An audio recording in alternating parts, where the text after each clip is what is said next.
বলছেন এই সকল বান্দাদের কিছু গুণ রয়েছে, গুণের কথা আল্লাহ তাআলা বলছেন। তাদের এক নম্বর গুণ হচ্ছে ইউফুনা বিন নাযর। তাদের এক নম্বর গুণ হচ্ছে তারা মান্নত করলে মান্নত পরিপূর্ণ করে।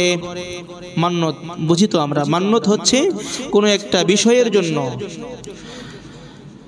নিয়ত করলাম। উদাহরণস্বরূপ কারো চাকরি হচ্ছে না, সে নিয়ত করলো যে আমার যদি চাকরিটা হয়ে যায় আমি প্রত্যেক মাসে একদিন রোজা রাখবো।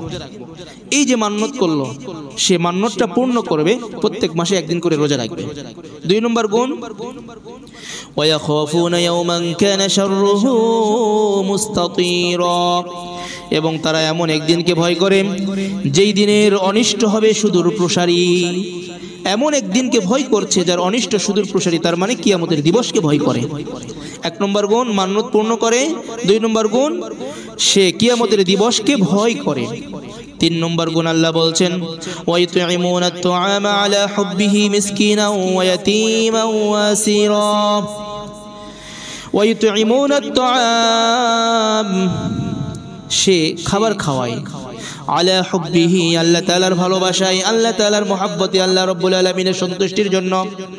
মিসকিনাও ওয়া ইয়াতীমান ওয়া আসীরা, মিসকিনদেরকে, এতিমদেরকে এবং বন্ধিদেরকে, তিন শ্রেণীর ব্যক্তিদেরকে খাবার খাওয়ায়। এক নম্বর যারা মিসকিন, অসহায়, কোনো কিছু নাই, এমন ব্যক্তিকেও খাবার দেয়। যারা এতিম তাদেরকেও খাবার দেয়।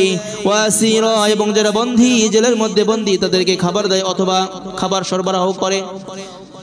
এই তিন শ্রেণীর ব্যক্তিদেরকে খাবার খাওয়ায়। তারপরে আল্লাহ বলছেন এই যে খাবার খাওয়ায় তারা, তাদের থেকে কিছু পাওয়ার জন্য না। বর্তমান সময়ে তো আমরা এক কাপ চা খাওয়ালেও উদ্দেশ্য খুঁজি, এর মধ্যে আমার কোনো স্বার্থ আছে কিনা। কিন্তু না, স্বার্থের জন্য কাউকে খাওয়ানো যাবে না। আপনি স্বার্থ উদ্ধারের জন্য, গত কয়েকদিন আগে আমরা আলোচনা করেছিলাম, বেশি কিছু পাওয়ার আশায় কম খাওয়ানো বা কম দেওয়া, এটা নিষেধ। রাসূলুল্লাহ সাল্লাল্লাহু আলাইহি ওয়াসাল্লামকে আল্লাহ নিষেধ করেছেন, সমস্ত উম্মতকে নিষেধ করেছে, এটা করা যাবে না। আল্লাহ বলছেন তারা খাবার খাওয়ায় ইন্নামা নুতঈমুকুম লিওয়াজহিল্লাহ। আল্লাহ বলছেন তারা খাবার খাওয়ায় শুধুমাত্র আল্লাহর সন্তুষ্টির জন্য। ওয়ালা নুরিদু মিনকুম জাযাআন ওয়ালা শুকুরা, এবং বলে আমি তোমাদেরকে খাবার খাওয়াইছি, তোমাদের থেকে কোনো বিনিময় চাই না, এবং তোমরা আমার কৃতজ্ঞশীল হবে, আমাকে সালাম দিবে, আগে আগে আমাকে সম্মান করবে, এটার জন্য আমি তোমাদেরকে খাবার খাওয়াই নাই। বরং আমি খাবার খাওয়াইছি শুধুমাত্র একমাত্র আল্লাহ রাব্বুল আলামিনের সন্তুষ্টির জন্য। সুবহানাল্লাহ। হাদিসের মধ্যে আসছে, সহিহ বুখারীর হাদিস, তুতঈমুত তাআম ওয়া তাকরাউস সালামা আলা মান আরাফতা ওয়া মান লাম তারিফ। এক সাহাবী জিজ্ঞেস করলো, ওগো আল্লাহর রাসূল, আইয়ুল ইসলামি খায়রুন, ইসলামের মধ্যে কোনটি উত্তম? রাসূল সাল্লাল্লাহু আলাইহি ওয়াসাল্লাম বললেন, তুতঈমুত তাআম, মানুষদেরকে খাবার খাওয়াও, বেশি বেশি মানুষদেরকে খাবার খাওয়াও, আর সালাম বেশি বেশি প্রদান করো, চিনো এবং চিনো না উভয়কে সালাম দাও। এই দুইটি বিষয় রাসূল সাল্লাল্লাহু আলাইহি ওয়াসাল্লাম শিখিয়ে দিয়েছেন যে এই দুইটি করলে ইসলামের মধ্যে তুমি উত্তম কাজ করলে। একটি হচ্ছে অন্যকে খাবার খাওয়ানো, আর একটি আপনারা বলেন কি বললাম, সালাম। খাবার খাওয়ানো যদি আমাদের সম্ভব নাও হয়, কারণ এখানে অর্থের প্রয়োজন আছে, সালাম দেওয়া তো কষ্টকর হবে নাকি?